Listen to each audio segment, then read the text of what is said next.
Napasakamay na ng Tagbilaran City Police Station ang dalawang hinihinalang tulak ng droga sa isinagawang operasyon sa Barangay Poblacion 3, Tagbilaran City, Bohol. Nakatutok sa balitang yan si Patrolwoman Judith Nicanor.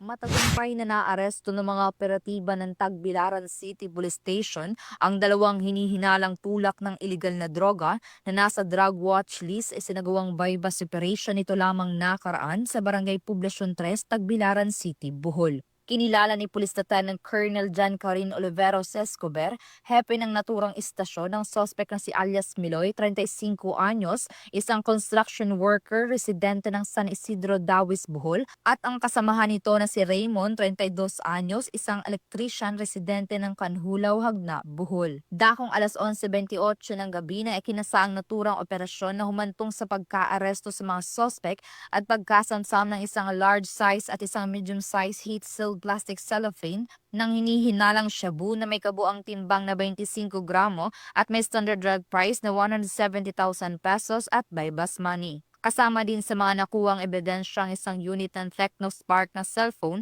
isang black pouch at isang Yamaha Sniper 150. Ang dalawang suspect ay pansamantalang nakakulong sa custodial facility ng istasyon habang inihahanda ang kasong paglabag sa Section 5 at 11, Article 2 ng Republic Act 9165 o ang Comprehensive Dangerous Drugs Act of 2002. Magandang araw po sa ating lahat. Ako po si Police Lieutenant Colonel John Karin Oliveros Escobar, ang Chief of Police ng Tagbilaran City Police Station. Matagumpay natin na isagawa ang isang bypass operation sa Tagbilaran City sa J.B. Galliano Street, Barangay Poblacion 3. Dalawang drug personalities ang naaresto at nasamsam ang tinatayang 25 grams ng hinihinalang shabu na nagkakahalaga ng humigit kumulang 170,000 pesos. Ang operasyong ito ay bahagi ng ating kampanya sa Oplan Limpio Tagbilaran na layuning sumpuin ang iligal na droga at panatilihin ang kapayapaan at kaayusan sa ating lungsod. Lubos po ako nagpapasalamat sa suporta ng ating partner agencies at sa tiwalang ibinibigay nila sa ating mga kababayan. Makakaasa po kayo na ang inyong kapulisan ay patuloy na maglilingkod ng buong tapang, katapatan at malasakit.